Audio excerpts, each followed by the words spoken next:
L'heure est à l'évaluation après la tenue de l'élection des gouverneurs et vice-gouverneurs dans les 14 provinces à problème. Pour Jean-Baptiste Ndundu, ce scrutin s'est de manière globale bien déroulé. De manière générale, l'élection des gouverneurs s'est bien déroulée. Le scrutin s'est passé dans toutes les assemblées provinciales. Les quorums étaient atteints et les députés provinciaux ont pu voter. Généralement, en moins d'une heure, les députés passaient au vote et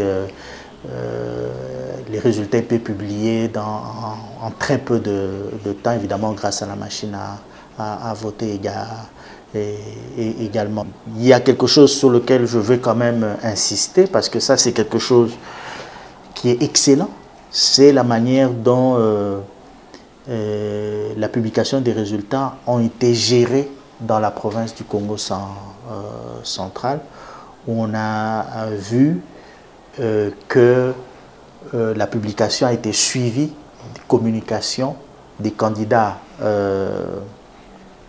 perdants et gagnants après le second tour de l'élection. Étant donné que l'œuvre humaine n'est parfaite, cet expert électoral relève cependant quelques faiblesses de ces scrutins.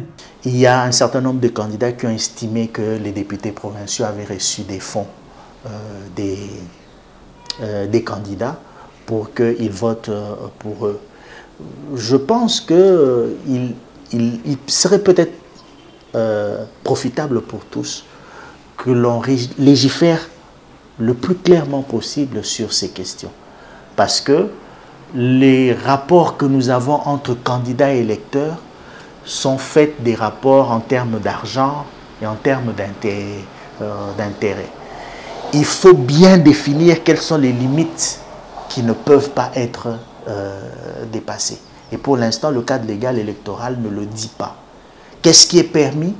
Qu'est-ce qui n'est pas permis? Normalement, il ne faut pas attendre d'avoir perdu une élection pour qu'ensuite vous puissiez venir dire « Ah, et effectivement, moi j'ai constaté qu'on avait donné de l'argent. » Non.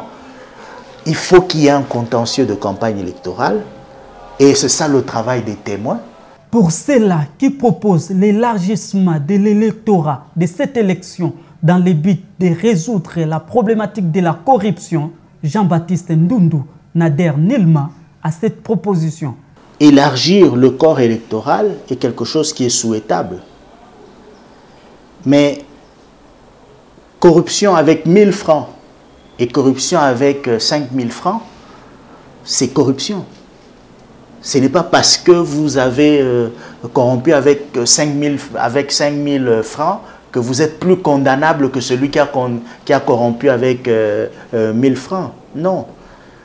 Donc, du point de vue des rapports qu'il y a entre l'électeur et le candidat, nous avons ce problème en République démocratique du Congo.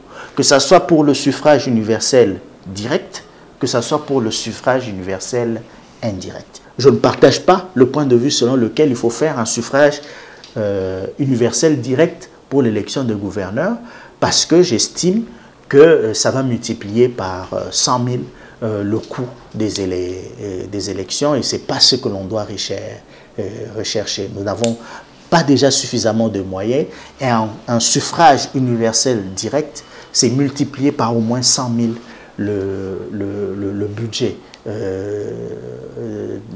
qui est prévu, et ça, ce n'est pas très intéressant. Cette élection organisée le 6 mai dernier concernait que les 14 provinces auxquelles les gouverneurs et vice-gouverneurs ont été déchus par les députés provinciaux.